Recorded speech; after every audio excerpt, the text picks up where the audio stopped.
राहणार काशीगाव तालुका पंढरपूर जिल्हा सोलापूर. तुम्ही व्हरायटी कोणती लावलेली? मधूर मधुर व्हरायटी लावलेली. या व्हरायटीची लागवड तुम्ही किती तारखेला केली? 10/6/25 ला. 10 जून 2025 ला. हा, पहिला तोडा किती दिवसांनी झाला?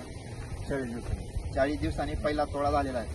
आणि तुम्ही आता दुसरी नामांकित कंपनीची व्हरायटी लावलेली. हो. त्या व्हरायटीमध्ये आणि या व्हरायटी मधुरमध्ये तुम्हाला काय फरक वाटतो? सगळं कलर चांगला आहे, लांबी जास्त आहे, मार्केटमध्ये चांगलं रेटिंग जातो. परत तुम्हाला रोगाला कसं वाटतं? रोगाला जास्त बळी पडत नाही.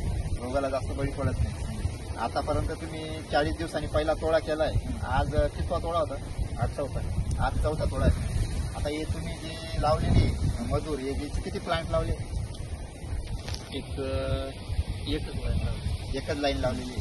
तर मग तुम्हाला त्या व्हरायटीमध्ये आणि या व्हरायटीमध्ये तुम्हाला काय वाटतं? तुम्ही व्यापाऱ्यांना काय, व्यापारी काय म्हणतात? व्यापारी काय जास्त 2-3 रुपये जास्त मार्केट जातो. 2-3 रुपयाने जास्त जातो. हां, किलोला. आणि रोगाला बळी नाही अजिबात. बळी. व्हायरसला कसं वाटतं मला? व्हायरसला कमी प्रमाणात, कमी प्रमाणे. बाकी ज्या दुसऱ्या व्हरायटी त्यापेक्षा जास्त कमी प्रमाणात, त्यात जास्त व्हायरस. तुम्हाला शेतकऱ्यांना काय सांगणार? शेतकऱ्यांना काय सांगणार? चांगला माल निघतंय, सेटिंग चांगला आहे, कलर चांगला आहे, मार्केटमध्ये चांगलं चालतंय. ओके.